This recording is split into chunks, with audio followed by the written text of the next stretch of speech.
Es un gusto saludarlos en este ciclo especial en donde hemos hecho un análisis a fondo del engranaje de la cultura en México. Durante 7 programas hemos reunido a especialistas de diversas áreas, quienes han compartido sus saberes y dan respuestas a múltiples interrogantes. Esta vez, la pregunta que da pauta al programa es: ¿cuál debe ser la relación entre el gobierno y la cultura? Es necesario saber cómo y cuál ha sido la labor de la administración pública para ampliar el acceso a la cultura.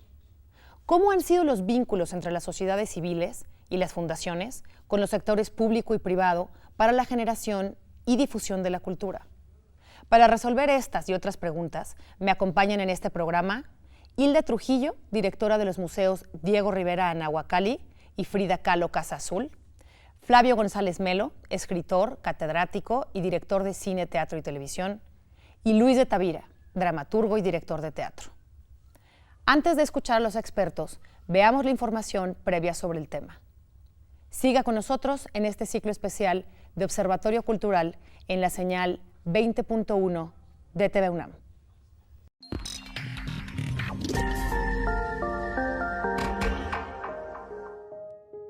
¿Cuál debe ser la relación entre el gobierno y la cultura? En agosto de 2019, la Dirección General de Cooperación Internacional y Desarrollo de la Unión Europea emitió el manifiesto Cultura para el Futuro, Perspectivas para el Desarrollo Sostenible mediante la creatividad, la innovación y el diálogo, el cual promueve el empoderamiento de agentes y artistas culturales en roles de responsabilidad para provocar el cambio, crear empleo y defender los derechos humanos. El documento señala que con demasiada frecuencia, el acceso a la cultura como derecho y componente básico del desarrollo se ve entorpecido. Lo que refiere es que existen barreras económicas y legales que impiden la participación cultural y el reconocimiento inequívoco de la diversidad cultural y étnica. La distribución desigual de la infraestructura cultural limita la participación activa, especialmente entre grupos vulnerables en los ámbitos económico, social y político. El organismo indica que si bien existen organizaciones internacionales, donantes, administraciones públicas, sociedades civiles y fundaciones, así como el sector privado, que han incrementado su financiamiento y apoyo a agentes culturales e iniciativas por el patrimonio, la realidad es que el sector cultural aún enfrenta importantes obstáculos que dificultan el desarrollo de todo su potencial. En este punto hay que hacer un paréntesis y decir que en el caso mexicano, en la actual administración, existe una controversia sobre lo que debería de apoyarse en el sector cultural. Se ha dejado de lado a sectores de la sociedad civil y a agentes culturales que tradicionalmente eran financiados, así como numerosos programas e iniciativas vinculadas a temas sociales, científicos y educativos, para concentrarse en lo que la Administración Federal ha llamado apoyos directos a los creadores. Es en este contexto que el llamado de la Unión Europea se vuelve relevante, porque su manifiesto señala que son las instituciones poco sólidas o entornos frágiles e inestables las que frustran el proceso de compromiso a largo plazo por parte de los inversores con apoyos culturales y de conservación del patrimonio. Además de que actualmente el apoyo a las industrias culturales y creativas se encuentra fragmentado. Aunque la realidad social y económica es distinta al contexto en México, esta descripción de la Unión Europea pareciera retratar el momento que vive la comunidad cultural en el país, donde la mayoría de los proyectos públicos y privados de promoción cultural viven una incertidumbre ante el reordenamiento político y económico que plantea el llamado gobierno de austeridad de la 4T. Lo mismo ocurre cuando el manifiesto de la Unión Europea señala que el sector cultural se caracteriza por un empleo precario e ingresos inestables, así como de un marco regulador inapropiado que hace del ámbito cultural un mercado demasiado arriesgado a ojos de los inversores. Existe un acceso limitado a financiamiento regular para pequeñas empresas, incubadoras, centros de operaciones y empresas emergentes. La coproducción está restringida. De nueva cuenta, este diagnóstico, en mayor o menor medida, refleja el caso mexicano y pareciera que no existen iniciativas que busquen revertir estos fenómenos que se mantienen de forma inercial. Ante esta realidad, valdría la pena hacer eco de algunas medidas que la Unión Europea propone a los gobiernos para empoderar a los agentes culturales. El manifiesto enlista 10 acciones, de las cuales se pueden revisar las más urgentes. En primer lugar, el manifiesto llama a crear un entorno facilitador para la cultura y los sectores creativos, esto es, reconocer y apoyar activamente la libertad artística, la libre expresión y la diversidad cultural, además de promover, construir o modernizar sistemas de gobernanza para las industrias culturales y creativas. incluyendo políticas culturales a todos los niveles. Empoderar e integrar a la sociedad civil y las industrias culturales y creativas en el desarrollo de políticas y dar pie a formas innovadoras de cooperación como núcleos temáticos. En segundo lugar, plantea el fortalecer la profesionalización y la gestión del conocimiento mediante la inversión en el desarrollo de capacidades y en métodos de profesionalización y formación de los sectores cultural y creativo, de las instituciones culturales y de los funcionarios públicos. Para ello también se propone mejorar la recopilación, el análisis y la gestión de datos y medir el impacto del financiamiento e inversión en el ámbito cultural. Esta medida claramente no está en el radar del gobierno federal, ya que si bien se han mantenido las convocatorias del Fondo Nacional para la Cultura y las Artes a creadores y grupos artísticos, la secretaria de Cultura, Alejandra Frausto, ha insistido en varios foros que la prioridad de su administración será el apoyo directo a la gente, lo cual cancela de facto cualquier tipo de esquema de control o medición en el impacto. En tercer lugar, la Unión Europea solicita asegurar el acceso a fondos para los sectores cultural y creativo mediante iniciativas de inversión global y multilateral, teniendo en cuenta la cadena de valor en su totalidad y los grupos de las industrias culturales, en consonancia con los principios de objetividad y transparencia. Apoyar el desarrollo de diversos modelos de incentivos y políticas fiscales para estimular la inversión del sector privado y la filantropía.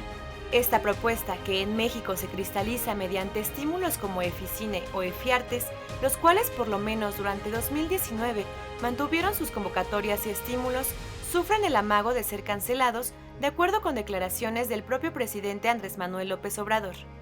Una cuarta medida es el promover la cultura y el patrimonio cultural como base para el diálogo, el respeto mutuo y la paz, a través de relaciones pacíficas intercomunitarias e internacionales, para promover el diálogo intercultural y la diversidad cultural, con el objetivo de sustentar la consolidación de la paz y la prevención de conflictos, así como fomentar comunidades unidas y resilientes. Fomentar la responsabilización a escala local, nacional y regional del patrimonio cultural, al tiempo que se lucha contra su destrucción deliberada y el tráfico ilícito de bienes culturales. La venta de piezas arqueológicas de las culturas teotihuacana, olmeca y maya, el pasado 18 de septiembre en París, la cual fue impugnada sin éxito por el gobierno mexicano, muestra que esta medida no ha sido tomada con solvencia en ambos lados del Atlántico. Una quinta medida relevante es la de no dejar a nadie atrás, es decir, el adoptar actitudes participativas e inclusivas que involucren a las comunidades vulnerables, las mujeres y la juventud, incluir a las comunidades locales y garantizar la disponibilidad y el acceso a espacios públicos para la creación colectiva, el intercambio y el encuentro entre grupos diversos. Dar apoyo a la cultura como instrumento de regeneración urbana. Esto último es algo que ha sido planteado por el gobierno de López Obrador, pero que también fue promovido por su antecesor, Enrique Peña Nieto, sin dar resultados a largo plazo. Una sexta medida, que parece no estar en el radar del gobierno federal, es el crear un entorno facilitador para la cultura en la era digital, hacer de la tecnología digital un elemento valioso para todos los sectores culturales y garantizar el acceso a la diversidad cultural, así como la visibilidad de contenido culturalmente diverso en el entorno digital. En este punto no existen en México programas nacionales con esta orientación. Tal vez el ejemplo más reconocible, que en realidad es una herencia de sexenios anteriores, es el programa que impulsa el Centro de Cultura Digital, que aun cuando le removieron el nombre de Estela de Luz, nunca ha logrado quitarse el estigma que carga por el oneroso costo de su construcción y las denuncias de corrupción durante la administración de Felipe Calderón. Una séptima medida relevante es la integración de la cultura en el financiamiento para el desarrollo sostenible. Para ello es necesario incluir la dimensión cultural en todos los programas nacionales y regionales de desarrollo. Promover la responsabilización a nivel nacional y local en el diseño de programas y la toma de decisiones, que permitan atender a los creadores en lo individual, pero también en lo colectivo, desde las instituciones y mediante proyectos independientes, con objetivos claros que permitan transparentar los alcances que siguen los diferentes apoyos o estímulos a la cultura. En la actualidad en México, se ha retrocedido en la implementación de este tipo de modelos, que necesariamente requiere de una descentralización cultural, ya que la prioridad está concentrada en las llamadas misiones culturales, que nuevamente reproducen el esquema de llevar programas diseñados desde la capital del país, los cuales no siempre logran un eco a nivel estatal o municipal. Cultura y libertad de expresión. Uno de los puntos más frágiles en la relación entre el gobierno y la cultura está en el concerniente a la libertad de expresión y en las múltiples formas que se puede ejercer la censura. Hoy en día, los mecanismos para ocultar o acallar algún discurso que resulta incómodo u ofensivo no necesariamente es silenciado mediante el cierre de espacios o la cancelación de eventos públicos, sino que suele ser mediante mecanismos más sutiles y refinados que obnubilan voces críticas o combativas al gobierno o a ciertos poderes económicos. El Arts Rights Justice, equipo de trabajo independiente auspiciado por la Unión Europea, publicó en 2016 un kit de herramientas públicas para que los diferentes gobiernos e instancias vinculadas a la cultura pudieran garantizar el derecho a la libertad de expresión dentro de las artes. El organismo plantea la necesidad de desarrollar capacidades dentro del sector de las artes y la cultura, proporcionando conocimientos sobre cómo los artistas pueden ejercer sus derechos y apoyar a lo que ellos denominan socios colaboradores. Para tal fin, señala que es urgente apoyar y alentar a las organizaciones artísticas y los trabajadores culturales para proteger, defender y apoyar a los artistas y operadores culturales en todas partes, e informar y alentar a sus colegas y miembros a hacer lo mismo. A lo que aspira el Arts Rights Justice es a crear una mejor colaboración entre las artes, la cultura, la libertad de expresión y los sectores de derechos humanos. El organismo internacional aclara que para garantizar la libertad de expresión dentro de los creadores es necesario involucrar no solo a los artistas, sino también a los trabajadores y organizaciones culturales, así como los espacios culturales y de arte que enfrentan violaciones de la libertad artística. Las herramientas que proponen están enfocadas para las asociaciones artísticas, redes y organizaciones culturales que pueden tener un rol en la protección de los artistas y la libertad artística. Esto incluye ONGs de derechos humanos y libertad de expresión que pueden tener un papel en la protección de los artistas y la libertad artística, pero no exclusivamente, ya que también se involucra a cualquier persona que quiera colaborar en la protección de los artistas y la libertad artística. Según el documento El derecho a la libertad de expresión artística y creatividad, emitido por el relator especial de la Organización de las Naciones Unidas en el campo de los derechos culturales, la libertad artística significa el estar libre de obstáculos que impidan el florecimiento de la creatividad artística, que tienen una dimensión estética o simbólica, utilizando diferentes medios que incluyen, entre otros, pintura y dibujo, música, canciones y bailes, poesía y literatura, teatro, fotografía, cine, arquitectura y escultura, así como representaciones e intervenciones de arte público, independientemente de si su contenido es sagrado o profano, político o apolítico, o si aborda cuestiones sociales o no. De acuerdo con el Arts Rights Justice, quienes ejercen la censura no solo son los funcionarios de gobierno, sino que ubica a un número importante de actores no estatales, que van desde los medios de comunicación y las instituciones educativas, hasta grupos extremistas armados, el crimen organizado, las autoridades religiosas, los líderes tradicionales, las corporaciones, las compañías de distribución, los patrocinadores y los grupos de la sociedad civil. Sobre los elementos que propician la censura, el organismo enumera principalmente las leyes poco claras, los obstáculos burocráticos, los mecanismos no transparentes y los trámites que no dan pie a la apelación, como los permisos para exhibir una película o mostrar una obra de arte público. Ahora bien, de acuerdo con el documento, existen diferentes momentos de censura, por ejemplo, la que es previa y que se ejerce antes de la producción de una obra de arte, pero también están las restricciones a la movilidad, la negativa a apoyar o permitir que las obras itineren o participen en festivales.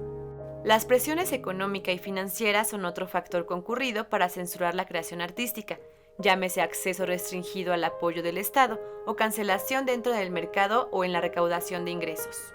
Enfrentar activamente los procesos de censura en el arte es una actividad necesaria porque, de acuerdo con diferentes tratados internacionales firmados por México, la libertad artística encarna el derecho a crear sin censura ni intimidación, a que el trabajo artístico sea apoyado, distribuido y remunerado, a la libertad de circulación, a la libertad de asociación, a la protección de los derechos económicos y sociales y a participar en la vida cultural.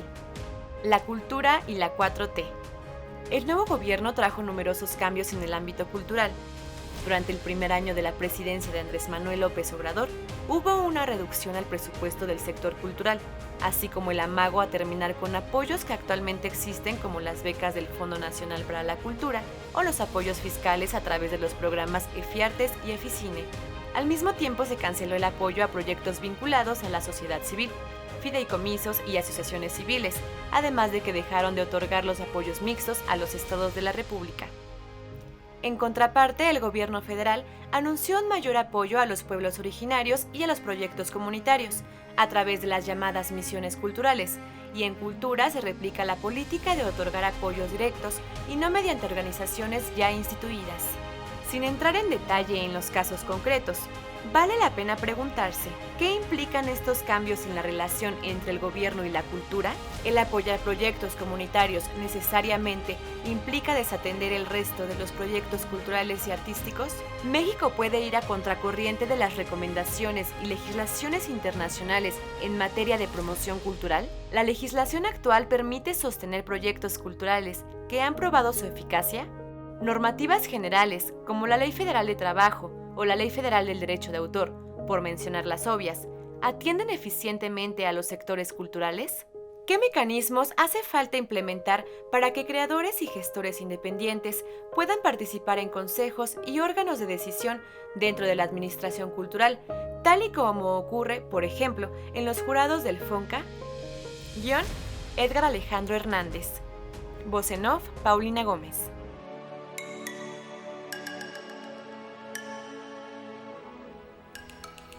Pues bienvenidos Flavio González Melo, Hilda Trujillo, nos encanta que estés aquí. Maestro Luis de Tavira, es un placer también que nos acompañes en este observatorio de TV UNAM.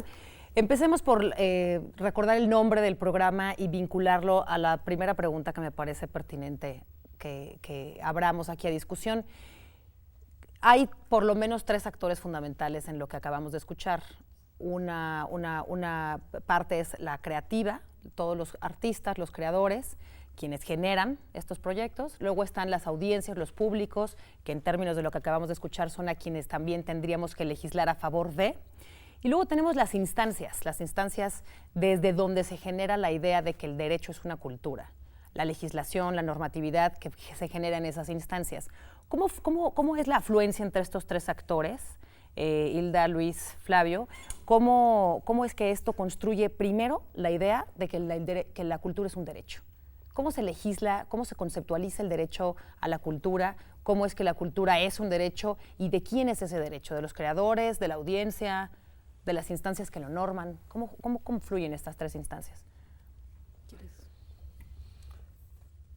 Pues básicamente es un derecho como tal, a partir de que se incluye en la Constitución el derecho a la cultura, que es un derecho de acceso a la cultura y de libertad en el ejercicio de la cultura, en un proyecto que primero está en la Constitución y luego se vuelve ley, y que hay mucho debate acerca de la ley que finalmente quedó aprobada y en la cual, digamos, se redujo un poco respecto a los proyectos que se habían presentado por diferentes grupos. Pero bueno, hoy por hoy tenemos por lo menos ese reconocimiento, que es una base normativa importante, tener la cultura como un derecho, digamos, consagrado en la Constitución.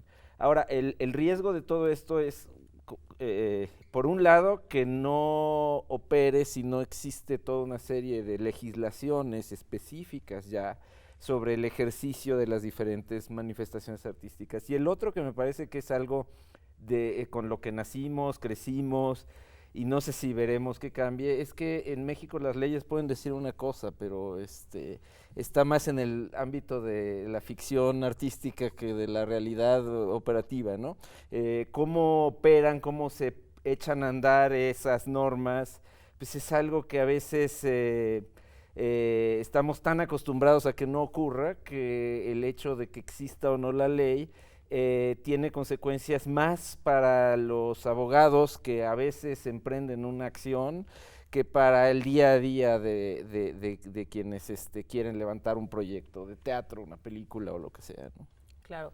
Hilda, como nos dice Flavio, hay en términos de público, el tema es al acceso. O sea, ¿cómo accesan todos los que no tendrían la posibilidad de acceder a estos ámbitos culturales? Y luego está el término de la libertad del creador.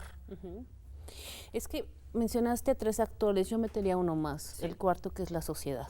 Y entonces donde se encuentra el artista, la sociedad, el público y el gobierno, en ese punto medio que confluyen todos, es donde donde se atoran o donde podían detonar el fenómeno social que se llama cultura y arte, creo yo. Pero el tema de la legislación, me tocó en la Cámara de Diputados, toda esa discusión siempre me ha parecido tan demagógica, del acceso a la cultura, pues, ya estaba el acceso al derecho a la educación. Si no hay si no hay un interés, si no hay presupuesto, si no hay instituciones sólidas, ¿de qué te sirve un derecho? O sea, ¿no? ¿A quién van a juzgar? La legislación, una ley, es un instrumento para la sociedad, un instrumento de regulación que sí, que o es funcional o no sirve, y es demagogia. Y por cierto, impulsada también mucho por el PRD en su momento y por la izquierda. Creo que hay mucha confusión, que es lo que estamos queriendo decir por cultura, y qué es lo que estamos entendiendo por derecho a la cultura y el sujeto del derecho a la cultura. Desde luego que no puede haber un derecho a la cultura cuyo sujeto no sea la sociedad. Claro. Y entonces entramos en la conformación de esa sociedad que es el sujeto de ese derecho. Pero ¿derecho a qué? Eso pasa porque entendamos que la cultura es un bien público, semejante a la salud, semejante al trabajo, semejante a la educación, semejante a cualquier garantía individual que la reunión social vuelve una garantía, un derecho garantizado, y ese es el sentido de la estructuración social, o de lo que Rousseau llamaba el contrato social. Pero todo esto también a su vez es producto de la cultura. No podríamos estar hablando de que hay derecho a algo si antes no hubiera habido una cultura que nos enseñara que hay un derecho a ser libres, hay un derecho a la salud y al trabajo y a la habitación. Es decir, la cultura precede a estas cosas. La democracia es un fruto de la cultura. ¿Qué es entonces? ¿De qué estamos hablando cuando hablamos de la cultura? Que se convierte en un derecho y por lo tanto en una responsabilidad que en primer lugar es del Estado y que tiene que ser cumplida por la instrumentación de un gobierno, pero que atañe a todos y que no hay nadie en la sociedad que no tenga que ver con lo que es la cultura, porque lo que sucede es que no está claro, ¿no? La cultura no es un lujo burgués prescindible en tiempos de crisis. La cultura no es una expresión espontánea de lo que llamamos folclore y que es tan fácilmente convertible en una mercancía. Es decir, el bien cultural es una mercancía, no es una, en fin, aquí creo que hay un problema de confusión ante un asunto muy complejo. Estoy de acuerdo, y además a veces está esta confusión entre producto artístico o fenómenos artísticos y cultura, fenómenos culturales, que no es lo mismo, ¿no? O arte y cultura. Arte y es decir, ¿cuál es el papel del arte en la cultura? Es una parte de la cultura. La cultura es la conversación que nos sostiene, de donde proviene nuestra identidad, así sea la identidad de nuestra diversidad, hacia el sujeto de la intersubjetividad que llamamos la nación, de lo que queremos ser los mexicanos. Por lo tanto, si digo que la cultura es la conversación que nos sostiene, hay siempre una interlocución, claro. Hay siempre dos partes. Esto es claro en el arte. En el arte hay una relación del artista, de su propia realización como tal, de su derecho a hacerlo, y un destinatario de esa acción, que va a convertir a lo que hace el artista también en la posibilidad de ser un bien público. Y eso está intermediado por una obra. No hay artista sin obra. Entonces, ¿qué sucede entre el proceso productivo del artista para crear la obra y el destino de la obra y el acceso a esa obra que tiene la sociedad? Esto es particularmente rudo de entender como lo crucial y decisivo que es para el país en el momento en que estamos librando esta espantosa guerra entre civilidad y barbarie. Así es. La tarea de la cultura es la civilidad. La civilización es el fruto de la cultura. Lo que estamos viviendo es la barbarie. Es decir, la destrucción de la cultura, de la civilidad, en donde está en juego la política que nos involucra a todos en torno a la posibilidad de seguir viviendo en la civilidad. Claro, Hilda. A mí lo que me llama la atención es ahorita, y me preocupa mucho con lo que está sucediendo en la cultura en el país, en las artes, en las asociaciones, es este tema de por qué el Estado tiene que ser controlador y rector. ¿Por qué no? De la cultura. Claro, de la cultura y de las manifestaciones artísticas. Y desde el Estado ahora están, por ejemplo, bueno, que es un proceso que ya viene, no solo quitando los apoyos gubernamentales, pero donde podía emerger los proyectos independientes es desde la sociedad con estímulos fiscales. Hay 7 u 8 países que tienen una buena legislación de estímulos fiscales de la sociedad. La tuvo Brasil, ahorita está, como siempre, bueno, mucha corrupción ahí, pero hay modelos más interesantes como el de Holanda, Canadá, Inglaterra.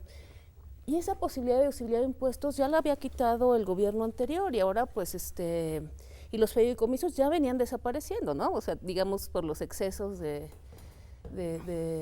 Marta Sagún en su momento, de todas estas gentes, o sea, en general han ido debilitando estos instrumentos que tiene la sociedad o que tenemos los promotores o los artistas en cualquier ámbito, ¿no? En el ámbito económico, en el ámbito político.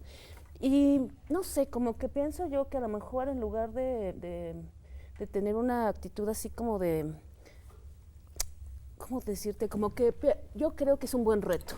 O sea, es un buen reto para alzar la voz, para estar desconformes, porque yo me acuerdo de los debates de los artistas exigiendo tal antes del FONCA, y ahora como que de unos años, bueno, de muchos años para acá, muy tranquilo, entonces... Vamos a quedarnos ahí, Hilda, para ir a un corte y regresaremos con ese punto en el que creo que acabas de señalar, que también me parece, además del tema de la confusión, muy importante, que es por qué alguien tendría que regular, cómo lo tendría que regular, por qué las instancias regulan la creatividad y de qué manera la fomentan o la limitan, que también tiene que ver con el tema de la censura. Así que no se vaya, volvemos en 3 segunditos para seguir hablando de cuál es la relación o cuál debe ser la relación entre el gobierno y la cultura.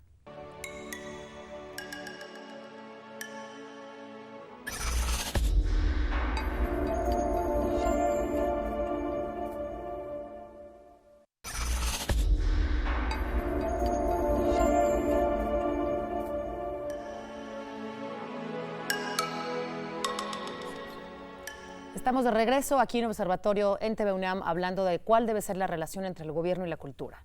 Hablábamos de estas dificultades entre la definición de arte y de cultura, de producción artística y de la conversación cultural, como lo dijo el maestro de Tavira. Hilda, tú te preguntabas por por qué alguien tendría que regular la cultura o desde dónde, y el tema de cómo le entramos realmente, las políticas fiscales, cómo se regula la cultura y demás. Te vas con algunos pendientes por decir, Flavio. No, bueno, creo que por un lado sí se necesita un Estado que intervenga y regule, porque el arte y la cultura es muy vasto. Hay territorios como, por ejemplo, el cine o digamos, todo lo audiovisual, que si no tiene una injerencia del Estado, estamos hablando pues de un poder económico y político enorme. Entonces, hoy en día lo que se necesita, por ejemplo, pues es que el Estado intervenga para generar condiciones de equidad para las producciones mexicanas, porque si no, nos está pasando lo que además es un fenómeno mundial, lo que Martin Scorsese llamaba pues las franquicias, ¿no? Nos vamos a encontrar con que nuestras salas de cine tienen la misma película en 16 pequeñas salas y todas son la misma película de superhéroes. Esos son claros territorios donde el Estado tiene que intervenir. Desde la política fiscal.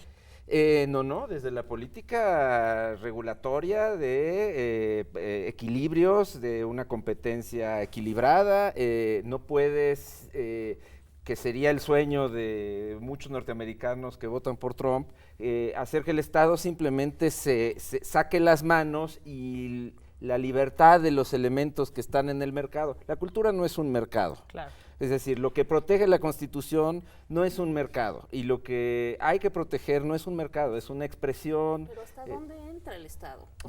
En ese caso yo creo que el Estado está tan afuera que necesita pero ahorita, entrar por hasta ejemplo, adentro. lo que pasa en México, ¿quién impone el gusto? Pues es que vamos a apoyar que qué bueno las manifestaciones culturales de distintos estados de la República y puede haber cosas maravillosas y porque ese es el gusto que va a imponer el Estado. Yo creo que tiene que haber límites al Estado y fortalecimiento de la sociedad civil. Y definir sus tareas. Sus tareas no son regir lo que espontáneamente tiene que surgir de la expresión social o individual del artista o de la comunidad.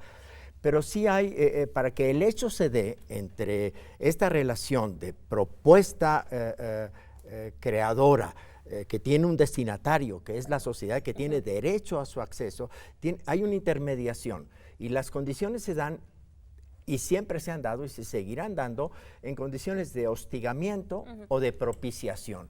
La tarea del Estado es crear las condiciones de propiciación para que suceda el hecho cultural, para que suceda la acción cultural. Dar instrumentos, ¿no? Dar instrumentos. ¿Cuáles claro, son esos y cuáles son? Entonces, esto exige una política cultural, ¿no? Mira, un instrumento muy claro es el EFIARTES o el EFICINE. Bueno, el Estado genera el instrumento para que entonces los empresarios o las empresas puedan aportar directamente a proyectos garantizando la libertad de expresión y la libertad artística, etcétera, etcétera, y sin meterse. Bueno, en la realidad las empresas te mandan una hojita donde dice, en su obra de teatro hay palabras altisonantes, hay desnudos, hay violencia, y pues evidentemente tú sabes que al estar respondiendo eso, pues estás determinando el futuro de tu proyecto. Claro. Eso es una forma de censura. Pues sí la es, ¿no? En algo que en el fondo es un dinero fiscal y donde sí interviene la libre voluntad de una empresa para elegir tal o cual obra, pero esos parámetros, en rigor, son ilegales, van en contra de la norma. Si el Estado no garantiza que la norma se cumpla, pues entonces eso es letra muerta, ¿no? No, bueno, pero sí ha fomentado estos instrumentos que de la deducción fiscal han apoyado mucho al cine y al teatro. Es más, al teatro debería haber más recursos. Se ha manejado muy burocráticamente desde el INBA para todo lo de danza y música y artes escénicas. Y desde está las pésimo. artes visuales tú ves una conducta distinta. O sea, hay ¿Ahí más vas? apoyo para el cine y el teatro. Ajá. Y en lo demás, pues hemos luchado por eso 10 años y no me parece que va hacia adelante, al revés, ahorita hay que defenderlo porque estos estímulos fiscales ya ha habido como intentos de empezar a atacarlos, o no atacarlos, sino a retirarlos, bueno, es lo mismo, ¿no? O sea, desde la Cámara de Diputados. No sé si vieron estas declaraciones. Bueno, no hay que consolidarlos, pero si el mecanismo no funciona en algún punto, el Estado tiene que intervenir y tiene que hacer que funcione mejor. Claro. ¿No? Es decir, yo sí creo que al gobierno como cumplidor de la tarea del Estado le toca implementar una política de propiciación de la cultura, del aliento, de la animación de una comunidad cultural y de el disfrute y el acceso de todos a la cultura, si es que la cultura es un bien público, que es lo que estamos diciendo. Como el caso de la salud, es decir, nadie puede dudar que el Estado y el gobierno tiene algo que hacer en torno al derecho a la salud de los mexicanos. Claro. Así como hablamos de la salud, habría que hablar de la cultura, como hablamos de la educación. Oye, pero yo hoy día veo las políticas muy dormidas, yo no veo acción, yo no veo, o sea, de veras es decir, hay políticas, pero no necesariamente son las eficaces y las buenas, es decir, creo que la peor política ¿Cómo serían las buenas? La peor política que puede haber es dar respuestas simples a problemas complejos. Y aquí lo que estamos viendo pues es mucha improvisación y muchas contradicciones, es decir, no hay mayor contradicción a la austeridad que se propone que el dispendio, y no hay peor dispendio que la inversión de lo poco que se destina a la cultura en las peores políticas. Oye, ¿y sabes también que es un poco preocupante? Porque, perdón, déjame terminar esta idea. Es decir, para mí el peor dispendio en la inversión pública para la cultura es invertir en el evento, decía Flavia hace un momento. No, la cultura no es un hecho de mercado, pero se procede con el concepto del mercado, es decir, se producen eventos, festivales, eventos, destinados a consumidores de eventos. Esta es la lógica del mercado. No se forma al lector, no se forma al espectador, no se construye la conciencia de la comunidad, se improvisa en eventos, en festivalitis, en eventos. Esto es un dispendio terrible. No se apuesta a la profesionalización. Es decir, una cosa es, y está muy bien, que la comunidad se exprese en la afición, por ejemplo, al teatro, y otra cosa es que eso sea el teatro.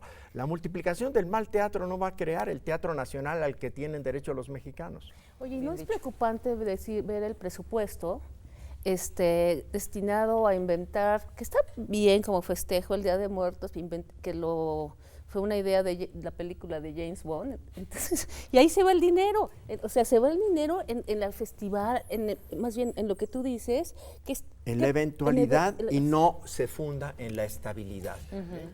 Hay un plan de desarrollo que le preocupa a todo, es la propuesta general del gobierno. Hay un plan de desarrollo, pero se piensa en el desarrollo en términos socioeconómicos. No se piensa en el sujeto del desarrollo. Ese desarrollo tiene un sujeto. Formar al sujeto de ese desarrollo, esa es la tarea de la cultura y de la educación. Y hay otra visión que parecería más humanista, que no es la del el mercado y el producto y el consumidor, y la industria, ¿no? Donde cada vez más dice, la industria del teatro, la industria del teatro. La industria cultural, no, sí, desde la escuela de Frankfurt así era, ¿no? Pero hay otra visión que parecería más humanista, pero creo que también es equivocada, que es la visión de que la cultura va a ser la medicina que cure el tejido social. Y que entonces, efectivamente, yo estoy de acuerdo todo lo que decía Luis respecto a la importancia de la cultura en este momento, pero no es que la obra de teatro que hagan ahí o que llegue ahí va a ser lo que acabe con la cultura. Es una consecuencia, claro. Es decir, la tragedia griega es consecuencia de lo que estaba pasando en ese momento en esa sociedad, no es, y eso retroalimentó. Entonces, desde luego que nosotros, si no apoyamos la cultura, estamos limitando ese espejo en el cual la sociedad puede ver qué es además de lo que vemos todos los días en la prensa. Y a veces la cultura lo que nos devuelve es una imagen grotesca y deprimente. Pues esa es la imagen que a desesperanza cultura artística. Sí, pero el hecho de devolverla es el hecho, ese es la consecuencia de quiénes somos, pero el hacerlo tiene un sentido. Lo que no va a suceder, y eso lo hemos oído de las autoridades culturales, es que la cultura, por llegar a todos los lugares del país, entonces en un año ahí ya no va a haber. Es uno de los elementos, junto con el deporte, la educación, etcétera, etcétera, ¿no? El bienestar. Yo quisiera decir algo. Sí. A mí me tocó trabajar en el gobierno del Distrito Federal en ese entonces, cuando el actual presidente era jefe de gobierno, y yo estaba en la delegación Coyoacán como directora de cultura, y hacíamos, algunos eventos, como estaba Horacio Franco en el Jardín Centenario, y me acuerdo que estaban en contra de que organizáramos ese evento porque era elitista. Y ahí yo noté, y lo noté en muchas actividades que hacíamos, un gran desprecio hacia una libertad creativa, hacia entender que la gente sí puede apreciar en la plaza pública a un gran flautista, o llevamos a Chanticleer, llevamos un festival de Corsi, y dicen, no, es que eso es elitista. Y bueno, el tema es que no, porque la gente se subía hasta los árboles a verlo. Yo creo que esta cosa de querer decir qué es lo que la gente debe o no debe y ponerlos contentos es lo que vi en ese momento con mucha de la gente que hoy está en el gobierno federal, y es lo que veo ahora. que tiene que ver con las programaciones de ciertos, con No, los criterios de querer programación. controlar, querer ver todo elitista como una... ¿Qué queremos decir con elitista? Que esa es la gran acusación a la tarea artística. Claro que hay una cierta condición de elitismo en el arte, por supuesto, es el elitismo del espíritu que debe ser un derecho de todos. Es la élite para todos, todos tenemos derecho a la élite del espíritu que es el arte. Es decir, es un privilegio, es algo a lo que hay que acceder. Por eso lo que llamamos arte popular o arte comunitario no puede ser el mal arte, el arte de baja calidad. Lo único que forma al espectador y al sujeto que persigue la cultura como sujeto de la conciencia es la mayor calidad del arte, y eso tiene exigencias porque el arte exige. Entonces eso supone pues un problema complejo. Que implica a la formación, a la educación, a las estructuras que den estabilidad y al desarrollo estable de la participación en la vida cultural y artística, que es lo único que puede cambiar la realidad del país. No es la política la que va a cambiar al país, es la cultura. Dice el presidente que la política se hizo para evitar la guerra. Yo estoy de acuerdo, pero no basta con evitar la guerra, hay que crear la paz. Y esa es la tarea de la cultura. Entonces, si no se trata de seguir disparando tiros, ¿de qué sí se trata? Se trata de organizar la acción cultural que le corresponde al Estado, pero no parecen verlo claro, porque la paz es el fruto de la cultura. Seguimos con el tema de la relación del gobierno con la cultura. Volvemos al tercer bloque, no se vaya, continuamos.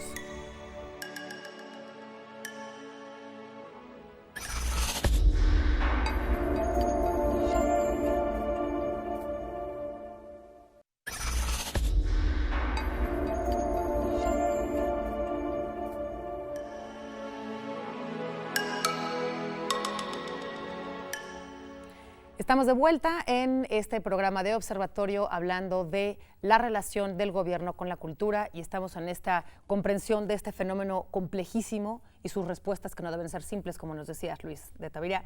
Hilda, estabas también hablando de toda esta dificultad para definir quién regula, desde dónde regula, qué se regula, y la ley, normatividad.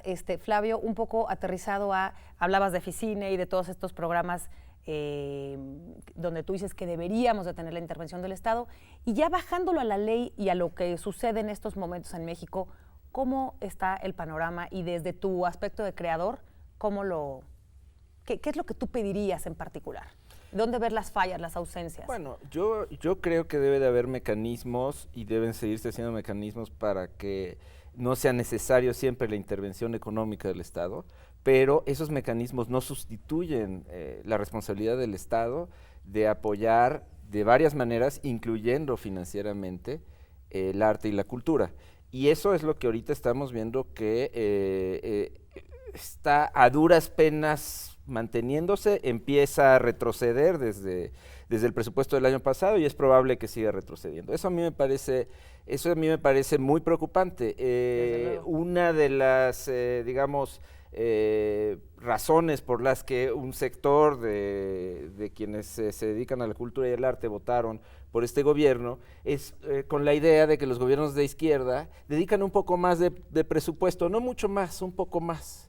Eso no está sucediendo, y de hecho está sucediendo lo contrario. Entonces eso es muy preocupante, y desde luego que eso parecería que solo apoya la producción, pero también hay un chorro de cosas que hacer en términos de acceso.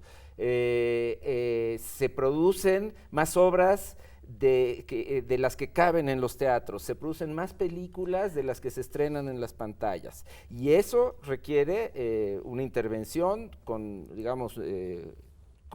la ley en la mano, pero también requiere recursos, ¿no?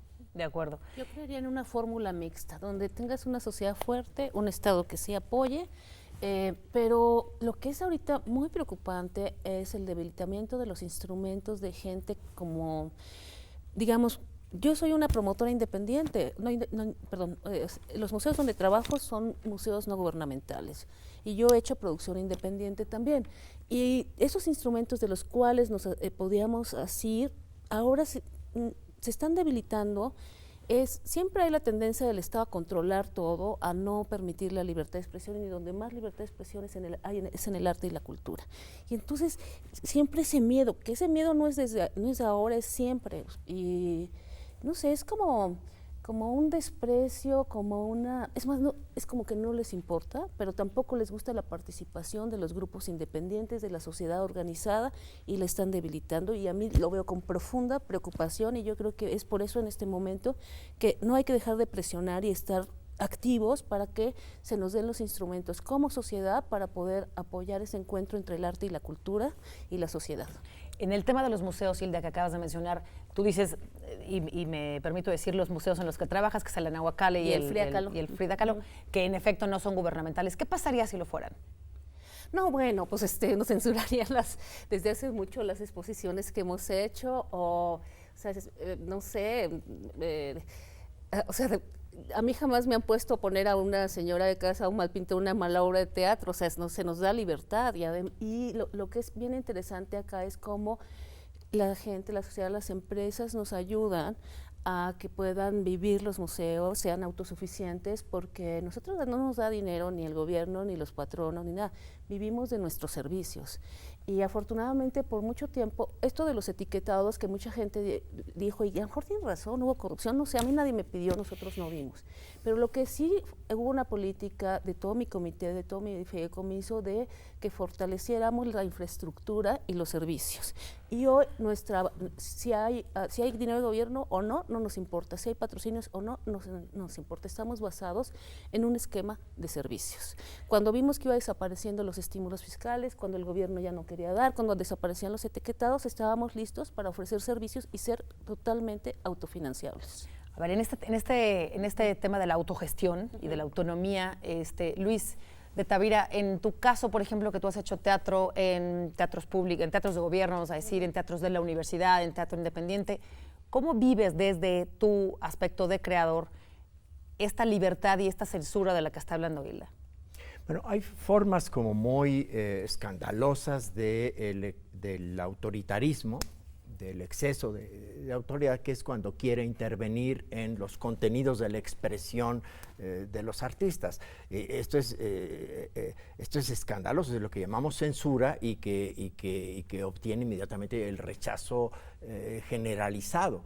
Pero hay otras formas más sutiles de coartar la autonomía y la independencia, que son la razón de ser del arte. El arte es en sí mismo el ejercicio de la libertad, no puede haber uno más pleno que el de la acción artística, y es justamente el de imponer condiciones de hostilidad.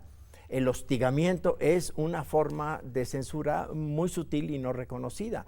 Y este hostigamiento tiene que ver con aquello que impide, es decir, con lo que obstaculiza, y la burocratización excesiva y la administración centralizada. Todas son formas de hostigamiento, porque el sujeto de la cultura no es el gobierno, no son las instituciones. La tarea de las instituciones es la propiciación.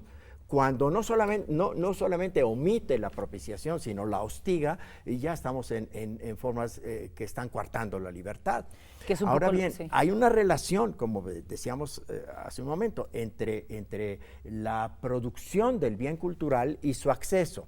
Esta intermediación es donde está claramente la tarea de la política cultural, en donde debe haber una propiciación, pero también aquí hay que distinguir entre unas manifestaciones de la cultura, unas tareas artísticas y otras. No se puede tratar de la misma manera el arte del artista individual que el arte de las comunidades colectivas. Es decir, las artes escénicas son artes vivas que suceden en la presencia, en la reunión presencial, y que son creaciones de colectividades y requieren otro tipo de propiciación. Esto tiene que ver con algo muy central que ya habíamos empezado a conseguir, y es conseguir la organización social que propicie la cultura. Lo que en este momento la política que se está implementando está destruyendo es la poca organización social que se había alcanzado al hacer responsables a los grupos de la sociedad civil de la tarea de la cultura que debía sumarse a la propiciación para poder cumplir con las necesidades culturales del país, que son extremas, para que la cultura llegue a todos y no simplemente se concentre en los lugares de la alta cultura de los centros urbanos. En ese sentido, ¿te sumas a la palabra que dijo Flavio, un retroceso? Ahí ahorita tú ves claramente un retroceso. Yo siento que una contraproducción, no sé si retroceso, pero también improvisación y un exceso de control gubernamental, sí, que es contraproducente. No sé si con conciencia ¿Tú crees que con conciencia, Flavio? Pues mira, yo lo que creo es que hay una parte de los gremios, de la sociedad civil, de los artistas que han sustituido labores que hace años hacía el Estado y que, sin embargo, podían medio producir, por ejemplo, libros de teatro, ¿no? Paso de Gato, El Milagro, nuestras editoriales de teatro, la revista Paso de Gato, que es como la revista de teatro, pues claro que no fue una iniciativa del Estado y por eso ha sobrevivido 20 años, ¿no? Sin embargo, ha sobrevivido gracias a convenios y publicidad, etcétera, etcétera. En el momento, esos libros, por lo tanto, y esas revistas se hacen mitad con dinero del Estado y mitad con la colaboración gratuita de una bola de gente, es decir, con el esfuerzo y el trabajo de la gente. Paso de Gato, por ejemplo, es una revista que nunca paga los artículos, ¿no? Uh-huh. Y entonces todos los que hemos escrito ahí, pues hemos escrito gratuitamente. Claro. Bueno, si ahora el Estado, ¿no?, dice, por cierto, y ya te vamos a retirar los apoyos o las coediciones para tus libros, etcétera, pues ahora sí ya no queda nada más que apostar, porque cómo se produce el libro, aunque no le pagues a nadie. Eso es el momento en el que estamos y a mí me parece muy, muy preocupante. Lo que yo esperaría es que más bien se refuercen esas iniciativas, que pueden ser iniciativas venidas de la sociedad civil, pero que pues, son finalmente sustitutivas de un deber que tendría el Estado de estar, por ejemplo, editando teatro y sí, claro, una serie de cosas. Siguiendo esta sociedad civil que es la que tú pusiste en esta mesa. No, pero además es que yo veo a un gobierno que desconfía, que ataca la organización social, las iniciativas individuales independientes, les tiene terror y entonces quita todos los instrumentos. Paso de Gato, ¿cómo va a hacer que desaparezca? Pues claro que no puede vivir sola, tiene que vivir con apoyos o facilitadores. Pero sí hay un miedo y una como saña, como hasta a veces parecía rencor social de que la sociedad no participe, el Estado todo lo hago yo y controlo todo. ¿Qué es eso? O sea, a ver, ¿cómo vas a controlar no lo hace todo. Pero sí quita los apoyos. Sí quita los apoyos y yo creo que ¿cómo vas a controlar a una sociedad como la mexicana o cualquier país, una sociedad creativa tal, y querer imponer modelos o querer imponer esto es lo que les debe gustar, esto es lo que les voy a dar, no sé, yo veo imposible eso, no lo hace ni lo va a hacer, pero eso sí nos va a descalabrar. Estamos por concluir, Luis, tu comentario un final. Un ejemplo positivo, histórico, positivo, el teatro universitario. Sí. La universidad tiene una red importante de teatros, una tradición teatral, un público estable. La comunidad universitaria disfruta del teatro, va al teatro, está y una voz autónoma, ¿no? Y una voz absolutamente autónoma, un ejercicio de libertad ejemplar. ¿Cómo viene eso? ¿De dónde surge eso? Eso no surge por un decreto de nadie. Eso surge porque la comunidad universitaria hace teatro. Los universitarios hicimos teatros y encontramos una institución que lo propiciaba y que en un momento dado se dio cuenta de que hacía falta construir teatros. Y entonces comenzó a construir teatros porque la comunidad hacía teatro, porque en las preparatorias, en las facultades, empezó a hacerse teatro, y ese teatro era el mejor teatro que empezó a hacerse en este país y que cambió el teatro de este país desde la universidad. Creo que ahí hay un buen ejemplo de la relación entre una institución, la autonomía y la comunidad propositora. Claro, y el respeto a los contenidos, ¿no? Me acuerdo de la primera obra de teatro que vimos tuya acá, que era esta de Noticias del Imperio. No es Noticias del Imperio, era El año que fuimos El año que fuimos a Imperio. En ese ejemplo, por ejemplo, de ahí para acá, en tu capacidad creativa y en tu censura posible, ¿cómo lo has visto? ¿En qué sentido, perdón? Es decir, estabas diciendo la autonomía de la universidad ha propiciado como un buen ejemplo esta regulación entre los tres actores que hemos mencionado. Si no quieres, no aterricemos en ese tema, en ese punto específico de tu obra, pero tú como creador, al final, ¿crees que la universidad es un buen modelo, por ejemplo, de la gestión de la cultura? No solo como espacio de teatro No. espacio relevante de teatro y de cultura, arte. sino como un modelo que es la autonomía, que luego se fue replicando en otros lugares como el IFAI, el INE, etcétera, etcétera. Y a mí me parece que ese es el modelo al que tenemos que aspirar.